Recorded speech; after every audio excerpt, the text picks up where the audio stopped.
Hello, everyone. You're watching Valley Homes on TV. I'm Debbie Giordano, your host, along with Todd Flesner. Hello. Hey, Deb. How you doing today? Hey, really, really good. We air our show on Monday, Wednesday, and Friday at 6:30 p.m. and Saturday and Sunday at 9 a.m. right here on Channel 26, local cable TV, Milpitas. How about that? Hey, I'm glad folks join us and tune in and see what's going on around town. And who will pop up out of the woodwork and come in and guest on our show. So, Todd, who have you got for us today? Well, Boy Scouts of America. Folks know Boy Scouts. They've been around for over 100 years. I had brothers in Boy Scouts, my older brothers. So. Yeah, I was in Boy Scouts as a kid, too. Whoa. I'm not going to go into that right now because we have a guest here who's going to talk to us about what does Boy Scouts of America do today and what specifically are the Scouts up to here in Milpitas. Great. So we'd like to welcome Patrick Wilson. Patrick's involved locally with our scouting organization. So it's great to have you on the program. Yeah, thank you for taking the time to share with us today. Sure. I really appreciate it. So, I good. enjoy it. Well, good. So yeah, I know you are passionate about what Scouts do and have been doing over the ages. But tell us a little bit about yourself, your background. How did you get involved in scouting? I got involved in scouting. I came to Milpitas in 1973. I joined Boy Scout Troop 92 in 1976. And I've been a part of Troop 92 ever since. So 36 years with Troop 92. My patrol leader when I joined is the current Scoutmaster. So he's been my best friend for 36 years. And Incredible. So that's my scouting experience. That is amazing. So you got involved as a youth then? I got involved as a youth. It did a lot of good for me. It did a lot of good for my brother who was on the wrong track. Mm-hmm. He was involved in scouting. He got involved in rock collecting, and he's now a jeweler. Uh-huh. And so something from scouting got him on the right track. Oh, found his interest. So I know that scouting does that for people. Yeah, good. Well, so maybe tell us a little bit, how is scouting from the day that you joined to today, similar? And then maybe what are some things that are different about scouting today? It's interesting because scouting when I joined was more skills-oriented, knot tying, going camping, going and learning how to talk on the telephone, going shopping, things like that, pricing food. Scouting has, over the years, become more leadership-oriented, teaching boys to lead, to be good citizens, to lead. And they still learn a lot of the basic skills, the communication skills and things like that, but it's something that is more geared towards leadership. We don't spend as much time doing the basic knot tying, but we spend more time with communications. Boys learn to talk. Okay, so generally what's the age group? What is the youngest and then the oldest in the organization? Scouting provides a program from first grade all the way up to age 21. We have 3 programs. The Cub Scout program is 1st through 5th grade. Okay. Boy Scouts takes them as they complete the 5th grade or 11 years old and takes them all the way up to age 18. Co-ed, we have Venturing, which is our co-ed program. Which you were talking about earlier. Yeah, it's offline. Ages 14 to 21. And so the different programs take them through the different stages all the way up through the age of 21. Okay. Terrific. So talk about some of those programs. You, as Debbie mentioned off air, we were talking a little bit about venturing, and we learned a great deal about it. Share with folks, if you would, how venturing works. What is that program about? There's a co-ed component to it as well, as I understand. Yeah, Venturing is a program that it's about 12 years old. It came out of the old Exploring program, which was also co-ed. That's gone under Learning for Life, which is more career-oriented. Venturing is more of a high adventure, and they usually pick a focus, and they may have a couple major activities. But instead of being kind of like the Boy Scouts or the Cub Scouts where you have patrols and patrol leaders, senior patrol leaders, it's more of a club environment where they select a president, they have vice presidents, they work together, and they do a lot of their own planning and fundraising. The adults are very hands-off in that program because they're 14 to 21. We're really now giving them the opportunity to use the skills that they've learned through Cub Scouts and Boy Scouts. Okay, similar, our Rotary Club has local aspects and international aspects to our club. I'm assuming that the Boy Scouting has the same. There's local local things that happen, but what about the international part of it? Scouting is in pretty much every major free country. I think we're 132 countries right now, Okay. and it grows. Scouting started in 1908 in England. General Baden-Powell started the program when he came back from the Boer Wars and saw that kids needed something to do. Quickly moved from there to the United States and just has grown throughout the And world. I imagine through the Great Depression and times of trial Throughout in the our history country. of scouting, the Boy Scouts have helped with the war efforts in World War I, World War II, gathering, recycling materials, getting medals for the war effort. They've gone through and helped with different situations, national disasters, things like that. Okay. Right. Good. So the Scouts are throughout the world, but let's talk about here locally. Talk about our local troop, Troop 92. I'm in Troop 92. We've been serving the Milpitas community since 1957. We're the oldest troop in Milpitas and one of the oldest troops in our district. So we've got a lot of continuous activity. We meet over at Mount Olive Church, and Mount Olive sponsors a scouting program. We actually have the full program. We have a Cub Scout pack, a Boy Scout troop, and a venturing crew. We're the only venturing crew in Milpitas. There are several Boy Scout troops and Cub Scout packs in Milpitas, but we have the full program at Mount Olive. And Mount Olive is a very active sponsor. Okay. Well, Patrick, give me an example of a local project or something that you would be doing in your troop here in Milpitas. One of the projects that's coming up in the next couple weeks is Scouting for Food. And what you'll find on your doors here in Milpitas, you'll find a door hanger that says on a certain day the Boy Scouts are going to come by and grab food, so just put it out in a bag on your front porch. Oh, okay. We get thousands of pounds of food, and we take that over to the Milpitas Food Pantry. In fact, we might have Ellen put that on the screen too. Yeah. Get that aired out. We put that, we take that food over to the Milpitas Food Pantry. It stays right there and goes Okay. straight out to the Milpitas community. Okay, so that type of food pantry work and We're also doing a program right now that's more of a third world country. We're doing a program called Operation Christmas Child. The Scouts are putting together shoe boxes with little things in there, our toiletries, church is gifts, doing things that like that. program. Yeah. Yeah. And that'll go out to a third world country to Okay. kids that don't have a lot. great. So that's one of the things we're doing right now as well. Great. So there's an active participation in supporting our local community that Absolutely. that you get kids involved in. Our troop actually does the flag ceremony for the Milpitas City Council meetings. Has been doing it for years. Terrific. So, you know, that's a great way for kids to become an integral part of their community and give back a little bit. You know, it's part of what makes Milpitas a great place to live. It really is. Yeah, terrific. So now, you know, one of the things that people in Boy Scouts, I think, aspire to is that rank of Eagle Scout. Right. Yeah. Why is that That's so about special? the only one I really understand. Yeah, and really that's not our goal in scouting. Okay. Okay. You know, we have our goals in scouting, which we call the aims of scouting, which are basically citizenship, character, and fitness. And then we have what we call... Maybe that's where you fell Yeah. out on the... Excuse me, no, we'll keep that in, we'll keep that in. We have a set- on the cutting room we have a set of methods. Don't worry, I'm right with you. I'm sorry, go ahead, Patrick. We have a set of methods that get us to those goals, and those methods are things like uniform, advancement, adult association, things like that. So uniform, we wear a uniform so that we're as a group. They have an opportunity to earn the rank. 1 out of about every 5 boys, 5 out of 100 boys who join scouting will make the rank of Eagle. Okay, so it's a very it's select... a very small group.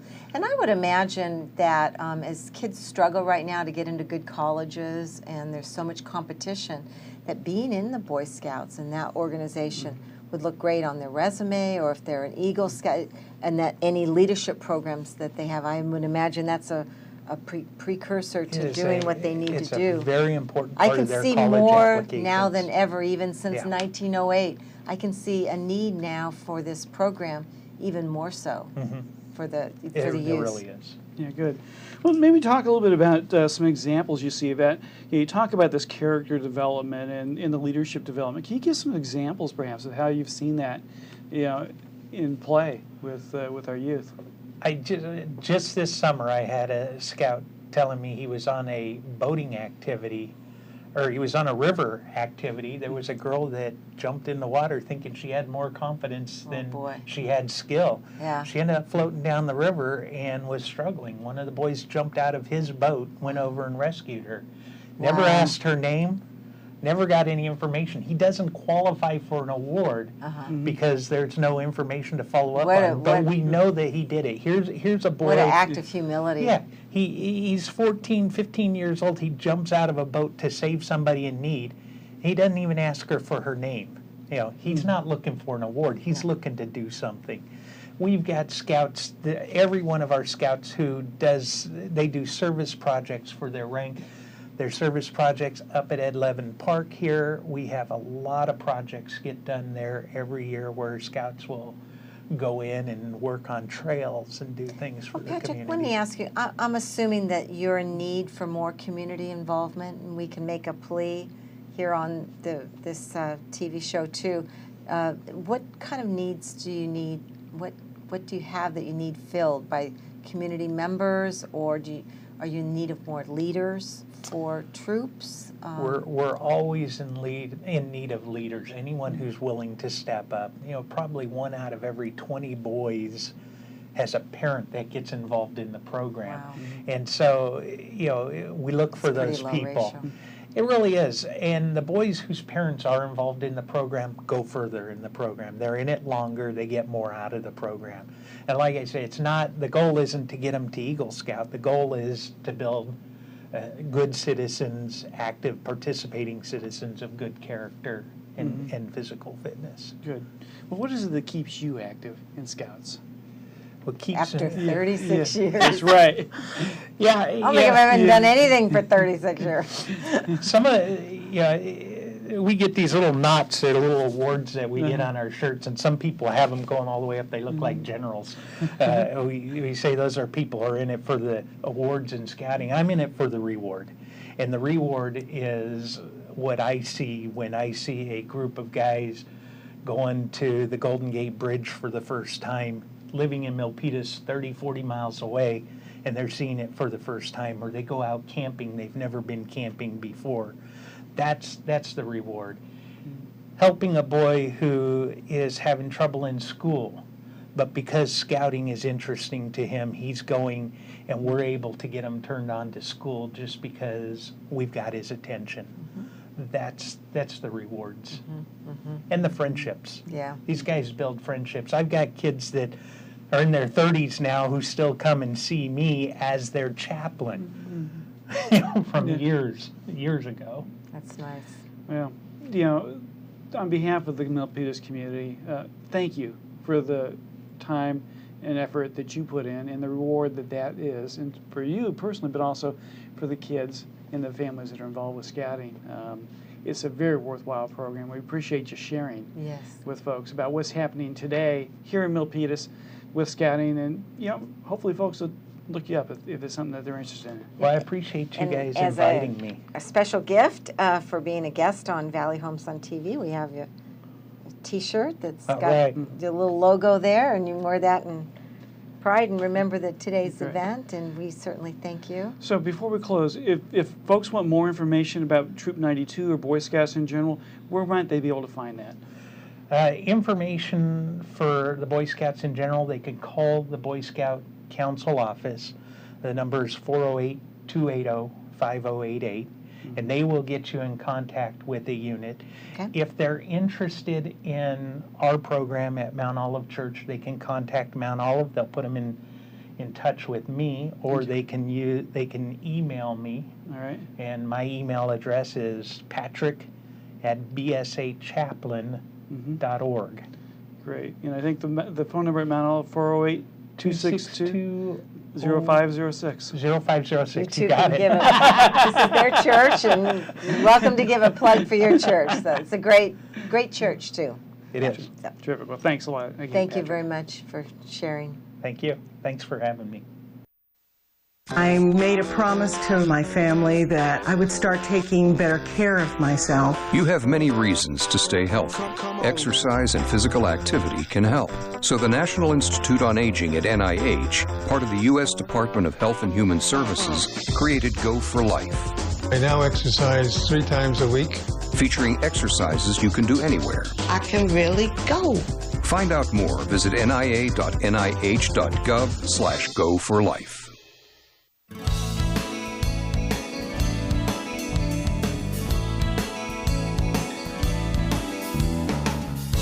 Welcome back, everyone. You're watching Valley Homes on TV. You're watching Channel 26, where you can see us on Monday, Wednesday, and Friday at 6:30 p.m. and Saturday and Sunday at 9 a.m. Todd, that was awesome. The segment that we just had? With the Boy Scouts. It was. They do great work here in town and across the world. I always admire people that you can tell he's such a giver and, does things from his heart. Well, I've known Patrick for years, and he's a guy who doesn't seek the limelight, who doesn't look for, attention or pats on the back. He just does it because he cares, and and gives to the kids who are involved in the program. So that's neat. Yeah, so it's good to hear about the activity they're up to. Yeah, thank you. Well, we've had, oh my goodness. I can't even begin to tell you the exciting news in the real estate market. We were just talking, anybody that had a property that was underwater, that short sale, or a property that was depressed, or they bought it back in 05 or 06 or 07 at the peak of the market, and anybody that hung on to those are going to be fine, because we have just rallied up with a surge in the market. It's been unbelievable. Well, I think you've got the numbers to demonstrate that. I do. Let me tell you real briefly where we're at.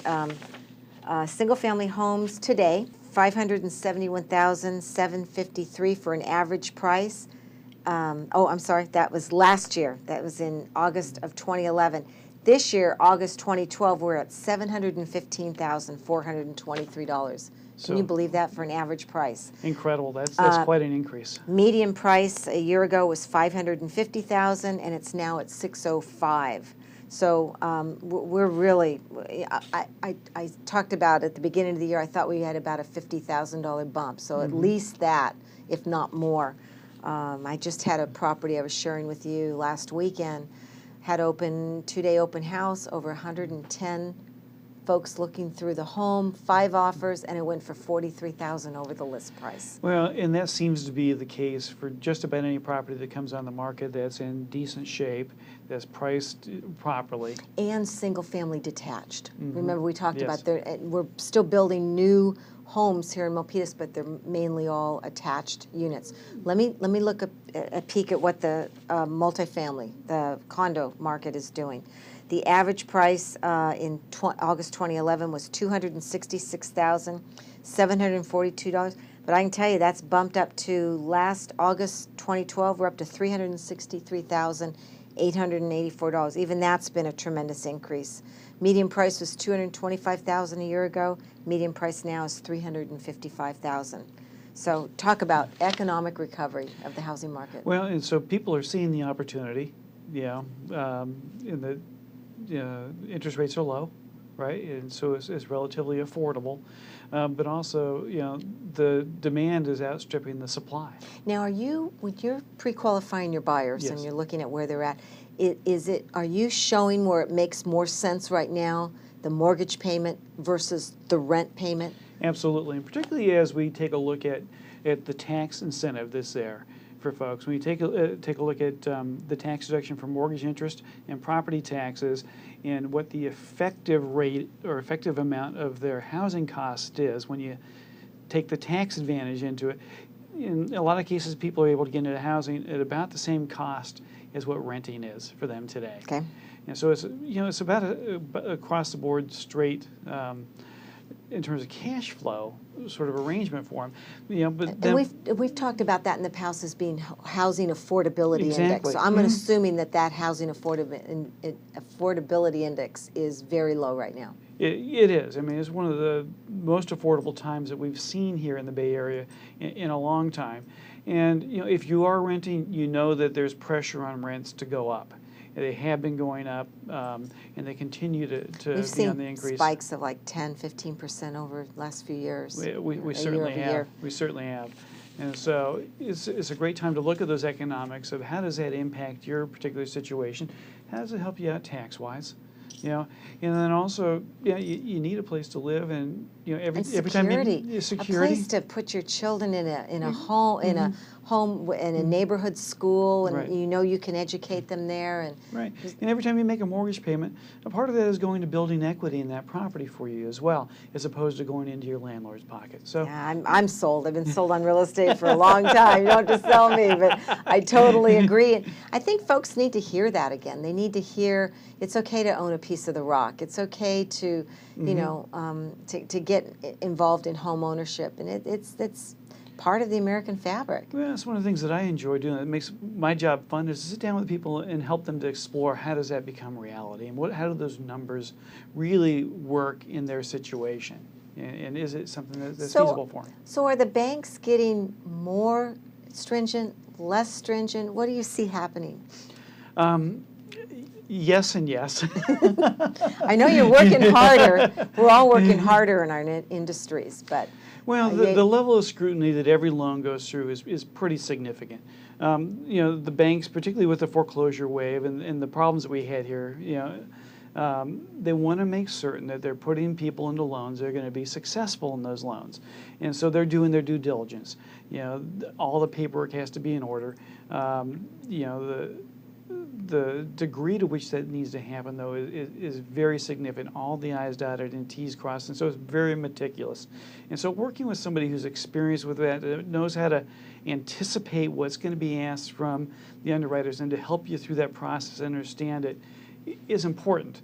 But you being organized and being able to quickly be able to respond and get back in the documentation is critical as well. what's a typical timeline right now for processing a loan? You know, it really depends upon the lender. I have sources I can go to, and I get through in 3 weeks on a purchase, but sometimes it's as many as 45 days, Okay. Dependent upon how back up that lender is.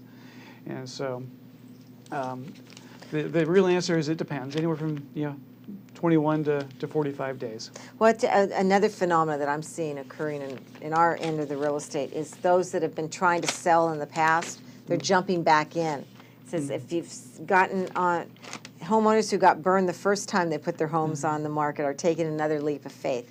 So we're having a resurgence of those homes coming on, and the move-up buyer, a family that owns that little 3-bedroom, 2-bath home, and it's busting at the seams, and they need something larger. They're then keeping that as a rental, or they're moving that upward.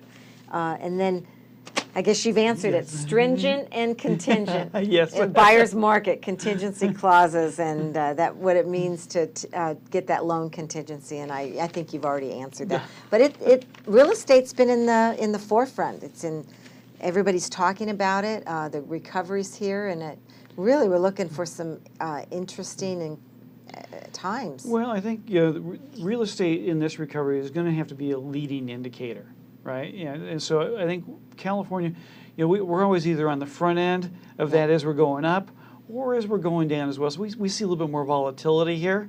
Okay. But I think that we're starting to show the way that real estate is coming back, and in other parts of the country, we're starting to see that as well. Okay, real quick, tell the folks, what are interest rates right now? Goodness, we're about 3.5% on a 30-year fixed conforming loan, still in the high threes on a conforming jumbo up to 625, 500, and jumbo money's available as well. You're going to be in the low fours on that. Nice. And so, again, it's going to depend upon your particular situation, your credit history, the amount of equity that you have in the property, all those. Which we're hoping the contributive- appraisals yes. are coming up. I've not had any appraisal challenges lately. The appraisals. The appraisals are starting to come in. They are. So that's encouraging for Yeah. folks. Well, and that's because the data there is now with The data's now there. with closed sales Right. supporting the escalating prices. So Right, we're good. But So folks that have looked at it before should and failed, take another second look at it. Absolutely, and everybody's situation is unique, and so again, it's important, to do your research, but to sit down with a professional and really review your situation so you know exactly what it is you can do. Great. Questions for folks if they want to contact you? Yeah, sure. Shoot me an email, Todd, Todd, at sternmortgage.com, or pick up the phone, 408-921-0669. And I welcome your questions, questions about the show, Yep. real estate in general. You can contact me at Giordano, GIORDANODJ, at AOL.com. And we're in October. Yeah. Halloween's right around the corner, and then Turkey Day. So we're toward the end of the season, Todd. We are, yeah, we are. But we always appreciate hearing from folks as well who tune in. If you have an idea for a show that you like to see, or someone you think we ought to be talking to who's interesting here in town, we'd love to hear those ideas and be able to bring that to you. Yep. Well, thanks for watching, and thanks for watching Valley Homes on TV.